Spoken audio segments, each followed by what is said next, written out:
Well, it's going to be a very wet and grey day. We're at Elmley. We've just come off before the bridge as usual. Just going to do a little video intro. So I like a challenge. Lower lights. We're going to see how well my Canon 200 to 800 zoom lens performs. It's going to be a lot of still photography. So yeah, I like the challenge. The rain also means that people tend not to come out. And I've had some good shots because the birds then are more inclined to pop onto the track and come out without all the cars going by. I've checked the weather. It's not 99%, 100%. It's kind of 70, 75% rain, so there'll be breaks. And the best place to do photography is obviously going to be in a vehicle where you're covered from the rain. Anywhere else is no point. So this is the place to be. So let's get on with it. And I can already see a raptor. You can't see it, but it's hovering very low down. I'm going to get my camera and just show you what it is. I think it's probably a buzzard. Let's lock where it is. And right. So yeah, we're going to be doing the vlogs from inside the cab to stay out of this wind and rain. So I thought another thing I'd do today would be to keep a list. So we're at 1, 2, 3, 4, 5, 6, 7, 8, 9, 10, 11, 12, 13, 14, 15, 16 species so far. Oop, sorry. We are hogging the road. Sorry. Yeah. Oh, I'll add grey lag goose. Thank you. But yeah, nice little surprise. I've just got to gate 2, and as I drove over the cattle grid, I saw something fly across the water. That's definitely a kingfisher. So I drove a bit further ahead and looked to see if there were any other perches. And I thought, it's probably flown off further along that bit of river or pond. It wasn't. The pond was enclosed. I thought, okay, scan the reeds. I did it. Whoa, I wish I could film that. There's a big flock of geese going over where we are, west to east. So yeah, I scanned the reeds, and there he was on a post, and filmed him for a little while, and he took a couple of dives. He actually got spooked a couple of times by swallows going too close to him. So yeah, that's I don't know, a year. I don't even remember the last time I saw a kingfisher at Elmley. Has been reports, but I mean, obviously no great pictures. I had to do it from a distance. Well, what's going on? Can you hear that? That's a big movement of geese. Wow. Yeah. Can you see that? Yeah, several hundred. Wow. So that's a good start so far. I thought, yeah, like I said, I'm just going to take a list to make the day more interesting. I haven't done, the first time I came here, I think I did a list of how many species I get. I'm not going to get a great list today because there's not much going on. But anyway, let's get back to it. That's a really good start, a kingfisher. Nice one. Yeah, I haven't really seen any other birders here. I've come down to the old schoolhouse to see if the little owl was there, and it's not. And you think, why did you risk it? Because the Home and Dry app, brilliant app. Somebody told me about it a year or two ago. They use it for going on their dog walks, because where the BBC or other apps will say it's a percentage, this will show you the actual cloud movement. So as you can see, it's been very accurate. I'll show you a screenshot of it. And it says it's going to be dry for the next 2-3 hours. So I want to go down to the hide. So I'll go and see if it's, the high tide is at 2. I better probably do it now. Because if the high tide's 2, all the birds are going to come in. Yeah, I think I'll do that. Yeah, so no little owl. There's a family of, I'd say 3 or 4 kestrels. You've seen them in a previous video.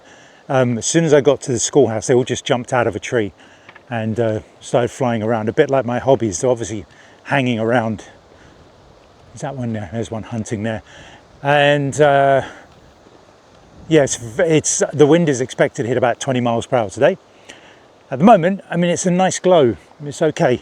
iPhone's probably making it look better than it is. But yeah, the wind is very, very strong. And obviously this being the late opening, I'm hoping to see owls, because the sun sets about 7:15, 7:30, which means it's going to be darkish by about 6:30, and it's kind of grey. It might even be dark by 6. And they're obviously not going to like to hunt in the wind. So my best bet is going to be this area here, because I've just walked along the path and it's buffeting the wind pretty well.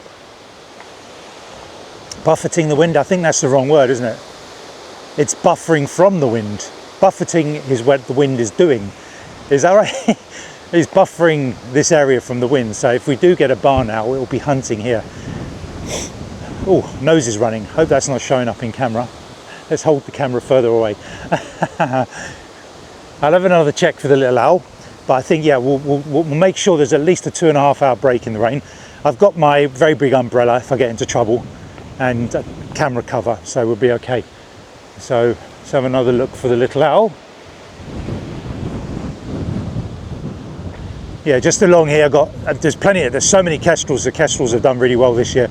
I've got one very beautiful looking one sitting on a post just up here before I came in, and before I drove into the reserve, another one hovering.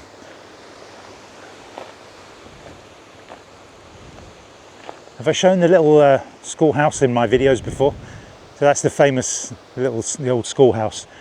I've been coming here since 2020, and there's been owls there for as long as I've known. How long before that, I don't know.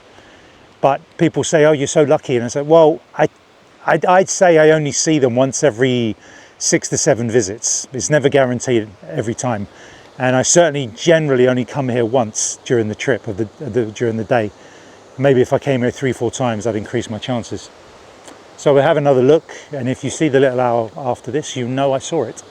So yeah, I had a cheeky look up into the tree that I saw the kestrels jump out of when I walked along here. And it looked like a bit of wood at first, then I sort of glanced at it. Kestrels looking down at me. So I kept my hat down. I'm always under the assumption that birds are looking for eyes. So I kind of like angle my eye and do the old one eye thing, and then this is just a sort of temporary measure. I was using a stick, but what I do now is I've just used my small tripod that I've had for a few years. Where I was using a stick, the stick could obviously rock back and forth. This gives me a bit more steadiness when I'm trying to record, and I'll just lay the front of the lens on my hand here and hold my body steady with sort of legs spread apart, and that'll give me something. That'll give me some stabilization. There's no way I can use no matter how heavy a tripod is, it's not holding anything still in this weather. So it's just an emergency, just to get me some semi-usable footage, and because I don't want to use the stabilizer post, because it never looks right. It always looks a bit blurry. Well, it has been bananas. I've got to go to my list to remind myself what I saw. So yeah, the rain was a little bit wrong. Anyway, let's get on with it. First thing I saw here were common ring plover, and they started to build, and they were feeding, and then they started resting, and more joined them.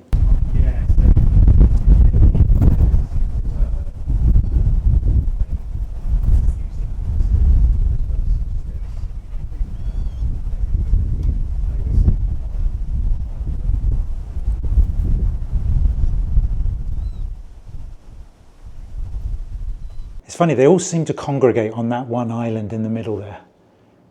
I've always wondered when I come here what the different favourites are of different islands. They always seem to attract slightly different birds. The left one here has got all the lapwing on.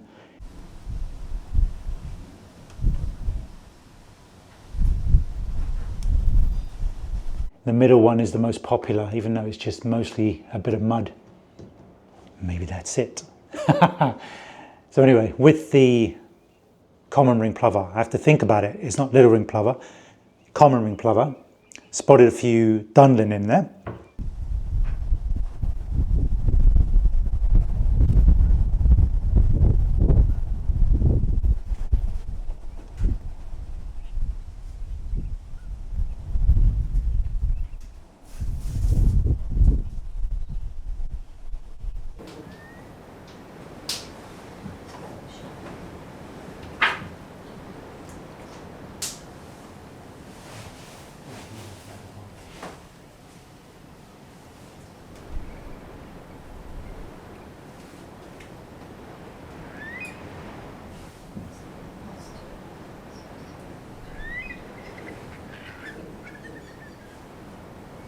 And in their summer plumage, they've got that bit of underside chest patch, darker patch, which they don't have later in the year.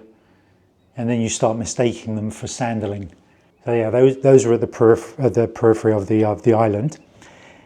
And then Da, da, da, da. After not seeing, I think I saw my first one and my only one in 2021. It might have even been 2020 over in Reculver. I took a picture of this bird, didn't know what it was. It was taken off with an oyster catcher. I used a Google lens and it said, actually no, I put it on Facebook and yeah, let's get this right. I think I checked and said it was a red knot and then I put it on Facebook and they confirmed, yeah, red knot. So I went, oh, that's unusual. From then on, I never saw another red knot and I thought, I've got to see a knot. Now, is it Sneddisham? Did I hear that right? RSPB Sneddisham, one of the reserves up north, sort of Norfolk way, where you see, you know, tens of thousands of them. And I've seen reports of one or two down at Crossness, never got there. Always reports of them at Laysdown. I never get here in time in the winter. I'm always like, it's a bit too cold. And then I get told when the Franklin's Gull is at Erith, I was speaking to someone saying that the knot is my bogey bird. And I said, I've got a red knot. And then he hits me with this. They're the same bird. I went, what? I think what it is apparently that the red knot is what the Americans call it. You know, like the eared grebe and we call it the black neck grebe, something like that. So it wasn't a lifer I had to get. Anyway, a couple of them out here.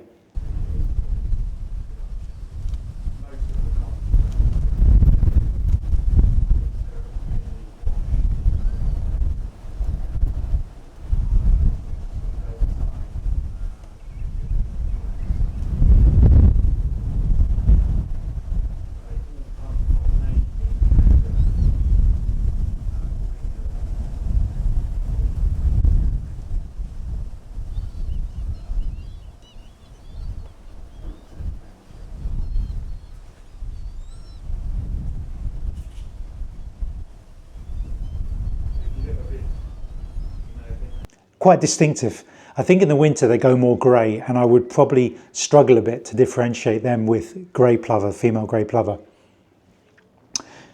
But yeah, couple of knot and then snipe, plenty snipe.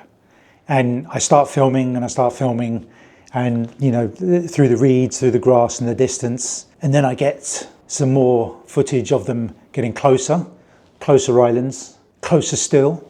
There's how many? There's kind of 3 layers of islands.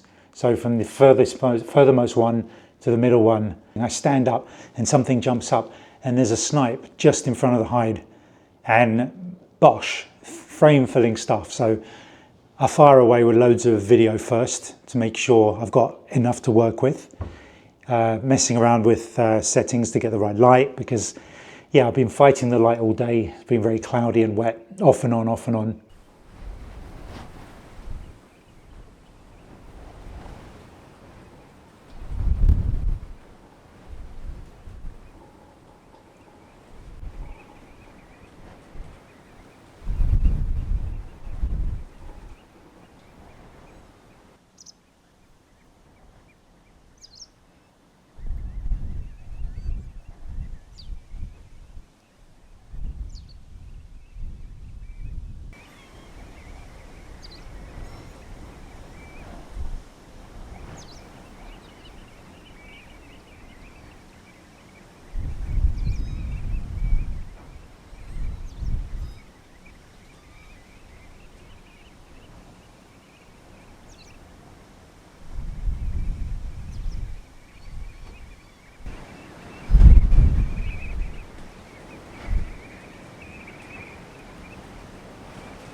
And then once I feel that, yeah, I filled my boots with lots of footage, moved on to a few photos. And I think as soon as I started taking photos, it started moving like crazy. I think I got one sharp one with the eye was sharp and one of the legs were blurred, which is, yeah, it works. I'll use that as something to put on Twitter. And yeah, hung up and then it moved into the grass and it was off. And then just sort of scanning the different islands, it did catch my eye that there was a Dunlin looking bird without the patch on the chest. And I thought, is that what's called a little stint? So I took a picture, checked online, confirmed it, and then sent it to the WhatsApp group, little stint.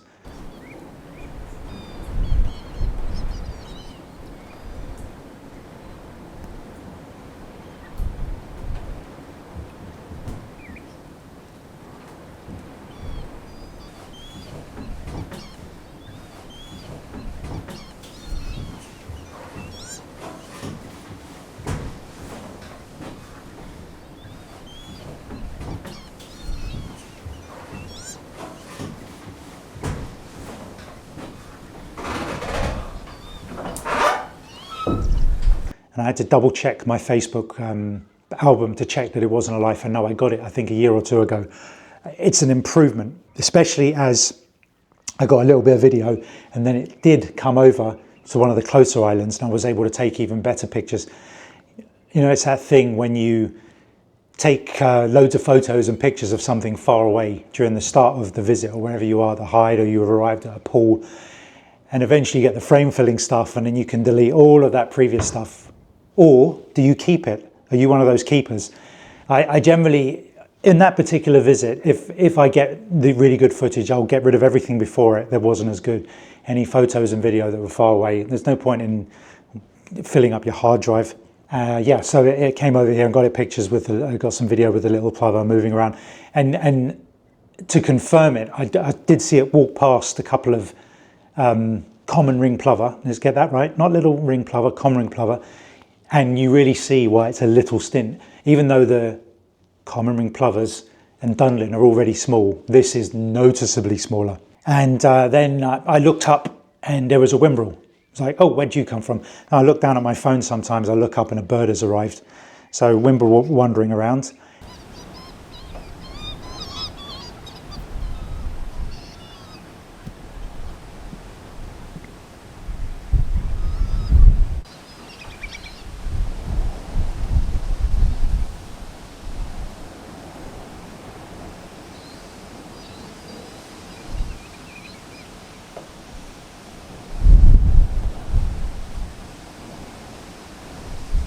And then two birds landed together, and I assume it's male and female, greenshank.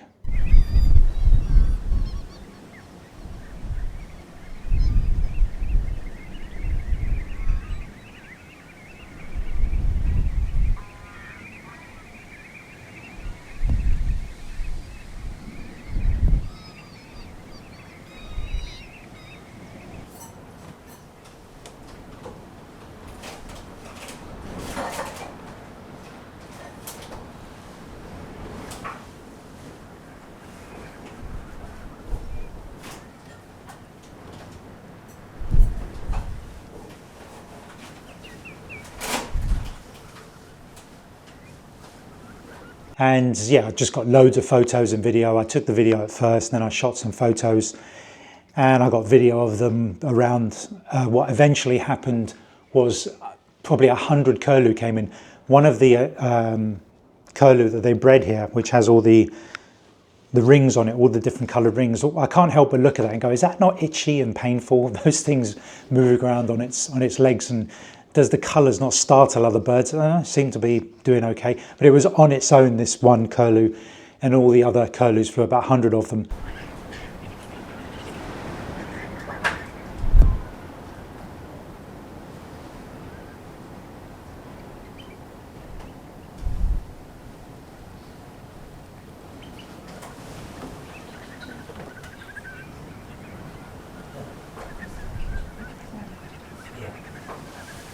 And then at least 6 grey plover flew in, and I've never really got any good pictures. I still haven't, but I got some improvements of the male, because the male is quite different to the female, sort of a bit more striking with the black going through. And while there were sort of 6 on the island there, and I was filming them for a little while, moving around,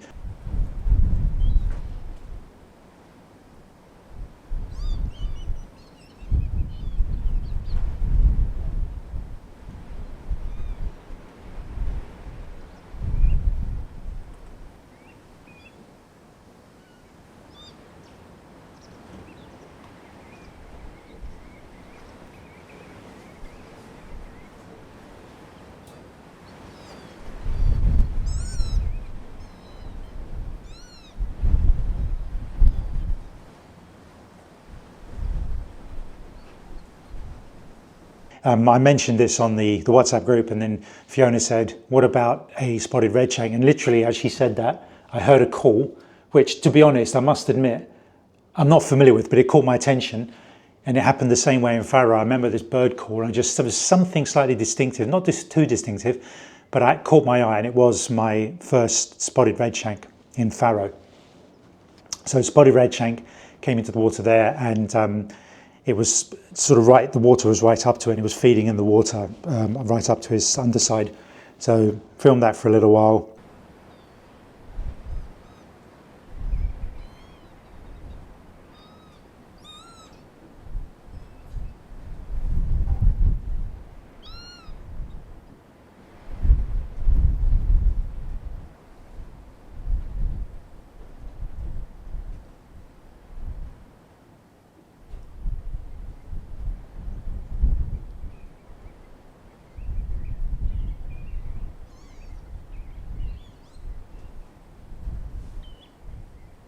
And then, yeah, just basically looking around all of those curlew, because things were coming and going. Like this redshank went and came back, the grey plover went and came back with even more grey plover. They spread out over the islands. I thought, what's that smaller bird in amongst the curlew? Thought it was a black-tailed godwit, but it was much, much lighter, much more toned down feather pattern.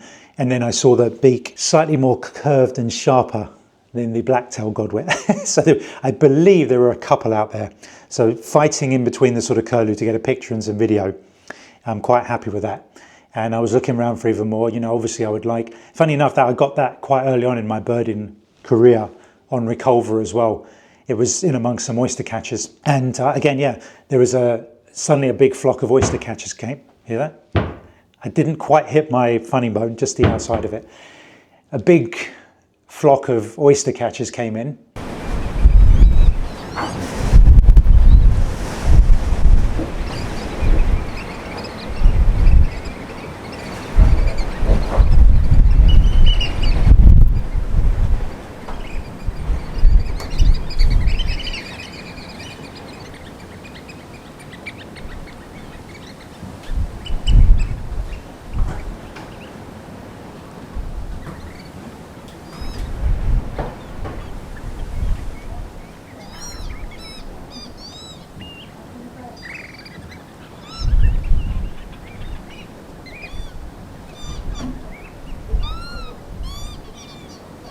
Yeah, just scan through those to see if anything else, because I'm assuming with these big flocks, you get sort of, it's striking to see the big flock and there could be something smaller in between. So you're looking for that odd looking bird that doesn't look like it belongs. Yeah, just I have to keep my eye open. It's time to go in about half an hour. The rain's going to stop, and it's where are we?